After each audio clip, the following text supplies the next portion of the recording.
La for hatred for none, for Islam stand for peace.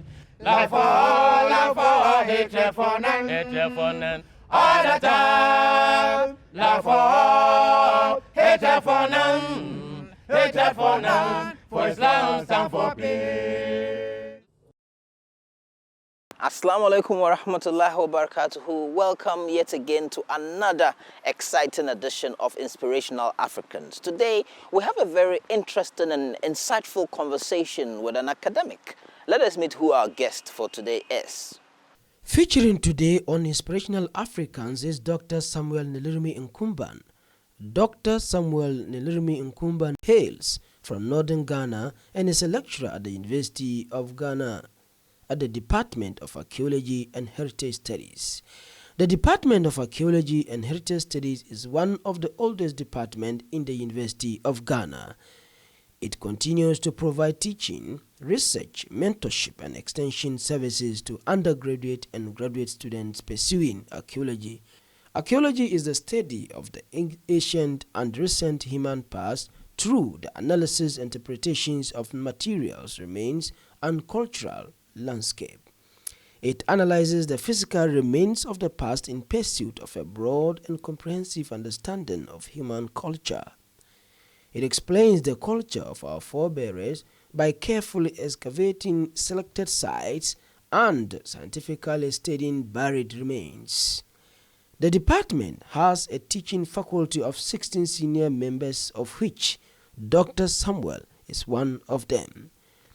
Areas of his specialization includes archaeology and African cultural heritage, human origins and cultural foundations in Africa, archaeology and natural environment, archaeology and tourism in Ghana, cultural resource management, human diversity, conflict and peace management.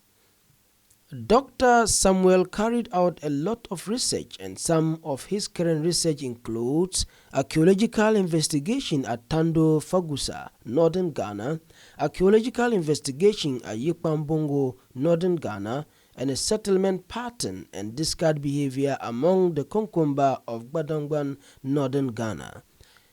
Dr. Samuel Nilirmi Nkumban is not only a research fellow and a lecturer at the University of Ghana, but he is also a writer amidst his busy schedule of activities.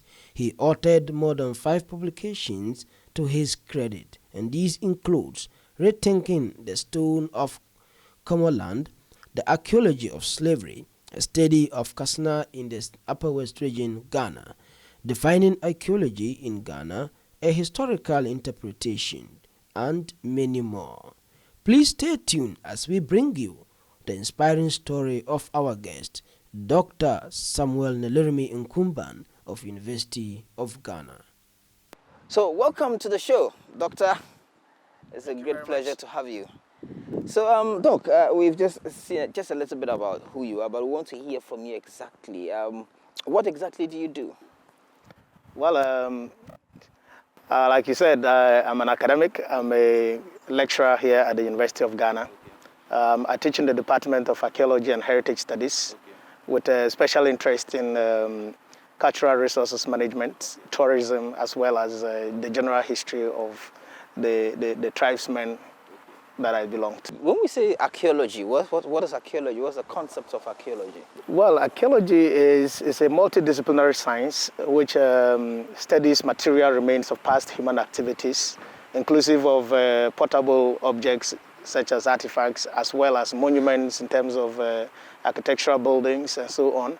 And the essence is to reconstruct how our forebears lived their lives in the past. And of course, that inspires also the younger generation as well as current generations as to the best possible practices that we could be forging ahead with as we proceed towards the future in terms of our development needs. Yeah, because I was just going to ask you how significant or how relevant is this area of knowledge essentially to human development or to even a country such as ours? Well, of course, as humans, we live in an environment, and the environment determines the kinds of things, how we also evolve our adaptive strategies to the environment in which we find ourselves in terms of the natural physical environment. And so it is important to know the strategies that were evolved by our forebears in order to mitigate the environment in terms of their needs as well as sustainability of the environment. And knowing that, of course, we still are in the business of exploiting the environment as we look for our sustenance. And so it's important that we get to know our environment, get to know how people adjusted in that environment, and then how, moving forward, we would be able to use the environment in a sustainable manner. And that is why studying cultures of the past, studying how people made and used things in the past, such that there is a balance between their needs and then the sustainability of the environment. And so it's a critical part of. And then, of course, it also enhances tourism development once we uncover civilizations, we uncover monuments, and then we are able to harness them, develop them, and package them in a manner that will attract tourists. I would ask you exactly what your area of study or research has been about, but what is the similarity or difference between archaeology and history? Well, archaeology goes beyond just history. History will be a source of information to archaeologists. You are aware that when we talk of history, it started at a point when humans got to know how to read and write. Archaeology goes beyond that. So periods before people got to know how to read and write, from when we had documented sources, there was no history. And so beyond that period, archaeology facilitates our understanding of how people live their lives before we got to know how to document what it is that we do by way of writing. So we're talking about history as we're an academic area, right? Okay. But of course, in terms of the fact that both archaeology and history would be studying elements that come from the past. Exactly. So what exactly has been your personal areas of research? Well, I have done my undergraduate studies. My project work had to do with settlement pattern and discard behavior, looking at how humans adapt to the environment by way of the kind of buildings that they put up, where they dispose of their waste, and the reasons for why waste disposal is done in a particular manner, and so on and so forth. For the master's, I did a general area of study, which would be historical archaeology, a period we're looking at the era of European contacts with Africans and then the legacies that were left behind. And so specifically, I worked on the slave trading activities in Upper West region, in the area of Tumu and then Sankana, did a comparative study because one of the sites was ravaged by slave raiders. The other was a place that received people who were fleeing the slave raid. So a confederacy was formed around that place, and then that was where the last battle of the slave raids was fought. And then the slave traders were defeated, and then that ended slave raiding in northern Ghana. The battles of the Samori and the Babatu. Babatu, exactly. So, and the last battle was in Sankana, a village called Sankana in Upper West. And that is where I did my master's research. For PhD research, I've been working on a rather unique civilization, which spreads almost like 100 miles square in northern, upper east, and upper west regions of Ghana. It has this unique clay artworks, which you would find in ancient mounds. So either collapsed buildings or that they built some shrines, and then after the collapse, they have generated a landscape that has these mounds. Now, excavation in them suggests that these terracotta objects, some of them are zoomorphic, implying that they reflect animals, and others were also anthropomorphic, humans. These sites, these artworks became a target for antique dealers. So they were buying, and so you hit the internet and there's a lot of these objects on the art market selling for thousands of dollars. And so from 2005, 2006, there was this renewed sense of trying to understand specifically what these traditions have been all about. And so we've been conducting research from then until now, and it was part of my PhD project. I must indicate that it's been very exciting. We've had a lot of revelations in terms of what pertained in the past. This is dating to 6th century AD and up to about 10th century AD. those people who lived there, we don't have an idea who they were, but at least we do have knowledge of the fact that these civilizations existed in our part of the world because of the things they produced. The evidence is still clear, the burial patterns they engaged with and so on, the kind of buildings they put up and all of that. We are uncovering those, and we are at least attending conferences and making these known to the global community. I know that, I mean, especially more developed countries, you know, issues of the past are very well, things that people are very mindful of. So people build museums to, as it were, put these artifacts and things like that. Do you think as Africa we have done a lot in, you know, researching and documenting our history? Have we? Well, in terms of research, I would say quite a lot has been done. A lot more could be done. You wouldn't believe that from the era of the colonial administration, that was when this Department of Archaeology was set up. And until now, this is the only department in all of our 10 public sector universities. Impliedly, it has not been given the kind of attention that it deserves. If you're a student, you're coming to the archaeology department, what are you coming to do? Initially, when I was coming to do my first degree and I was given archaeology, I wish I had a change. But going through it and knowing what it is, I don't regret anyway. But I think that it's a discipline that every person should have an idea as regards, I mean, get to know where you are coming from, where you are, and then where you want to go. And then that is what the discipline is all about. So as a people, we haven't our consciousness hasn't really been directed to our history and our heritage, and how even in terms of tourism we can preserve and promote, you know, some of these important, you know, places that a lot of people might want to come and see. As you've taught our heritage, you know, our slavery, our struggle for independence, you know, the role that we played. And I've always shared that opinion with a lot of people that I feel strongly that probably we shouldn't be thinking of gold, cocoa, and, you know, oil, and that if we are able to develop our tourism industry based on that, our heritage alone, it can open a lot of doors. But I just want to also go back to, I mean, you mentioned earlier on that you didn't even feel that this should have been the department, like when you're given admission. Let's go back, like where were you born? Let's get a little bit of your history. Right. Let's excavate your the life. history in my life. I was born in a village called Bogbam in the Saboba district of the northern region. Started the elementary school from there. I must say I've been a pioneer all through and through, because I was in the first batch of the village primary school that was set up by the Catholic Church in the early 80s.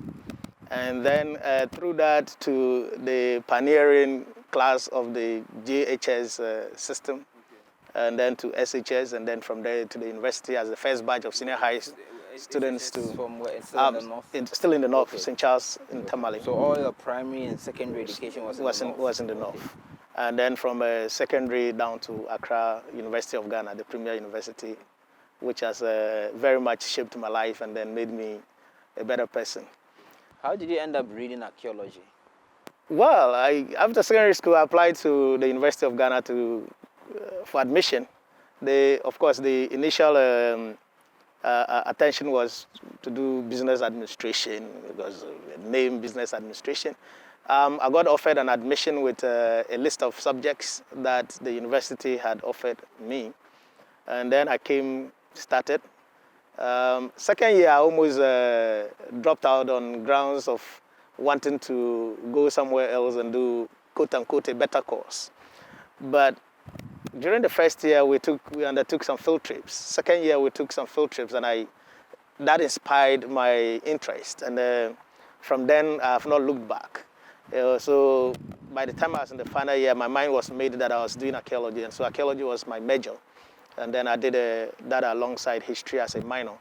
And so that has not changed. That has been the way I have moved on until now. So growing up, what kind of childhood did you have? Was it challenging, adventurous, you know? Well, it certainly was challenging. I must say that I never formally went to school. At the time the school was open, I was quite little. But of course, I was born in the farming community. My mom and dad would go to the farm, and then my big sister was sent to school. And so I was left home with my big sister, and so once she was going to school, it meant that I had to be in school as well. So formally, before I got registered as a pupil, I was in like class 4, and I needed to take a test to be, and which I passed. That promoted me to class 4, and that was when I became a. That aside, I think the most challenging time was in senior high school, where at the time, you know, the village life and farming community and the way people would help one another on the farm. At the time, I happened to be my old boy's only son. And people will not understand why a farmer who has a son will not let the boy help him on the farm, but to go to secondary school. Okay. And so he had a challenge of people not wanting to come help him with his farm work and all of that. So I continued, but it got to a point where he was almost accepting the trouble. Yeah, the pressure was coming too much. He almost gave it up that I should stop school. But in senior high, what I did was that most of the time, I had uncles who were resident in Brong-Ahafo region, also in farming communities. So when I went on vacation, instead of going back to the village, I'll go to my uncles in Brong-Ahafo, engage in manual labor, raise some young mounds, do some farming to make money. So most of the time, I think my school fees, I had to pay my school fees by my own, so that pressure was not on the old boy. That was in secondary school. And I did that through this by-day farming in Brong-Ahafo region. So quite extensively taught Brong-Ahafo region, doing farming principally in order to support myself in school. From then, even within my undergraduate period, that kind of activity still continued. So you're still working, doing I was still doing those kinds of to support my education whilst here. And then, of course, came along with the SNID loan facility, which, of course, we could manage around and then survive the system gradually. From secondary school, when you got admission into the university, how did your family take it? Well, it was pretty good news to them, and but of course the difficulty had to do with how to find the resources. And I must say it happened at a time when even to apply for the university was challenging, because that was the period when the northern conflict was raging, and so I couldn't access my results. And it took a police officer to just go, and then they wrote the results on a piece of paper for him. And when the results came, it was 6 days away from when the University of Ghana's sale of forms was going to close. And we couldn't have come through the war. We needed to have either tunneled through Togo to come to or got military escort through the war. So our luck was that we got military escort through the war. Oh, wow. To come and buy forms. So you needed military all the way from your village? From the village all the way to the Volta region. Before you came to Accra? We came to Accra to get forms to buy. And then on our return, they had to meet us But back then, the university wasn't selling forms in regions? No, there were no regional You had to centers. come You had to come to Accra, buy the form, hard copy, fill it, submit, and then you can get back. Interested. So that was how challenging I can always imagine you military escort just to buy university just to come forms. and buy university forms. So that was how I got into the university in the first place. How was the transition? I mean, from the north, coming down to the south, enrolling in the University of Ghana. How, interesting, exciting, difficult, challenge? How was it?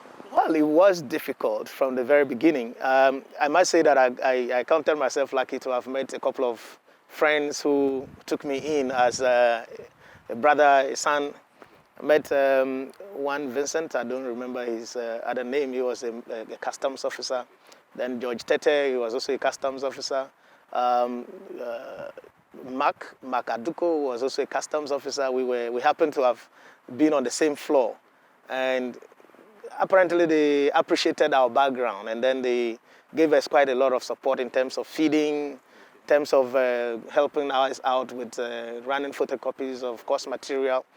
And so that was how come I survived the system. If not, it was certainly very challenging in terms of resources to survive on the campus. Interesting. So immediately after finishing your first degree, you decided to do your master's straight away? Exactly. I did. Fortunately, when I was finishing, I must tell you this, that when I finished, and I was due for graduation, I didn't have money to pay to attend the graduation ceremony. Fortunately, I was there when the Lord showered his blessings. I got a letter from the university that announcing that I was an academic award winner and that they were inviting me to the graduation ceremony, you know. So, I got without having to pay. And so from then, the department offered that I do service in the department as a teaching assistant, which I gladly accepted, and then from there I continued with the masters. Since you came so to the it's been all in and through. Should I take it that you are one of the first, academics from your village? It would be so, because I guess in terms of going to the university, I was the first. Okay. There are a couple of guys now who have followed. So I was the first in my village to have gone to the university. Okay. Also, quite excelled whilst in the university. So doubled my learning with quite some student politics also. As the president of the Legon Archaeology Students Association. I was also vice president of GRASAC when I was doing masters, Graduate Students Association of Ghana. So I've done quite a bit of that. At the hall level, I was a member of the Kwafu Traditional Council, so balancing all of those, trying to gain experience here and there, trying to get to meet people beyond the level of school life. That was what took me into these student activities and so on. And so it was pretty exciting also to learn from others, to get to meet politicians and sit on the table with them and negotiate. Because my next question really is about what are some of the values you think has helped you thus far? And I'm asking this question in the context of you coming from a deprived community, maybe in the north. Having to work essentially to see yourself through school. Did it give you some inhibitions about yourself? Well, it never did. It rather each time I look back, I think that it's got to be this spirit of endurance, spirit of hard work, spirit of never giving up. Times come when you feel like all of this, what next? You can't even guarantee that all of that suffering will yield anything in the future, because nobody ever knows the future though. It's always based on a projection that, well, tomorrow may be better. And so it's just got to do with that principle of commitment to your goals, hard work, determination, not really thinking of what the future holds, but taking each day as it comes and then facing it squarely. So you were not bothered, deterred to see probably other people swimming in luxury while you were... It didn't touch me. Yeah. And if someone is watching, I'm sure there are a lot of people who come from sometimes underprivileged homes, right, and they find themselves in spaces where there are different people, some people from rich homes. How do you advise people in such a circumstance to relate, to others or even to themselves? How to not let such things bother them or discourage them in life? Yes, it's the reality is that all fingers are not equal. And of course, irrespective of the fact that one finger may be smaller than the other, they all need each other to interact, to be able to function effectively as a whole. And so, irrespective of your poverty level, irrespective of your wealth, you may certainly one day need a poor man to do something that you never assumed that you will be needing the person to do. And so mutual respect is important. We need to appreciate that you may have seen somebody's today, but the person's tomorrow may be bigger. And so just that element of mutual respect, elements of respect for the fact that that is a fellow human is what I believe we need. So Doc, tell me about your personal life. Are you married? Do you have children? Yes. I'm married to a military officer. Okay. Yes, my pretty wife is Lieutenant Phyllis Mapram Kumban. Okay. And we are blessed with two beautiful kids, one girl and then a boy.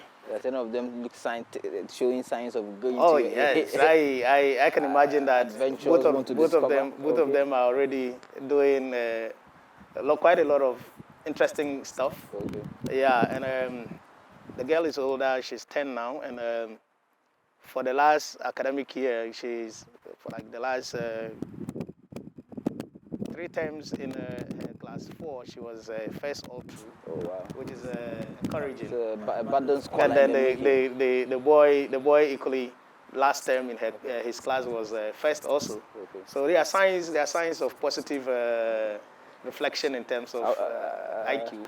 I would like to ask, I mean, what the future holds. But before then, you earlier on mentioned that about Islam in Africa. I know that when we talk about African relationship, usually we're talking about Europeans, but we know that the Arab and Islamic world has quite a long history with Africa. I want you to just elaborate a little bit on that. Yes, before the coming of the Europeans, of course, our trading net connections was towards the north, and it was because of our connections with the Islamic community up the Sahara.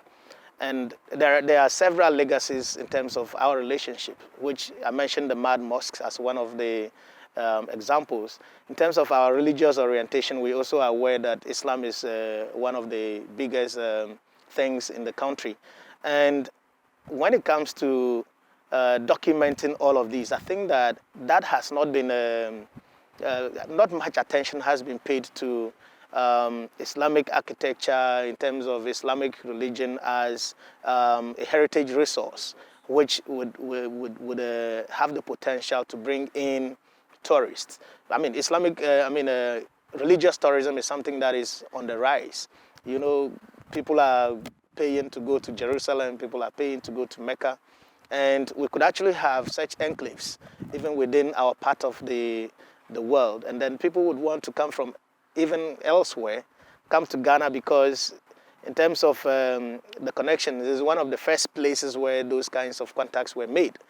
And it's important that we think of investing into those. Maybe, those the areas. Europeans will definitely sponsor European history, and maybe the Arabs should do that. I mean, we know that in the ancient kingdom of Mali, Mansa Musa, supposedly one of the richest or the richest man to have ever lived, embarked on a pilgrimage, from Mali to Mecca, and along the way of his routes, left a lot of historical knowledge, built mosques, artifacts, traveled with gold. So maybe that's an area of scholarship that has to be expanded on. But what does the future hold for you, Doc? I've had quite a couple of international partners. We've been working together for quite some time now.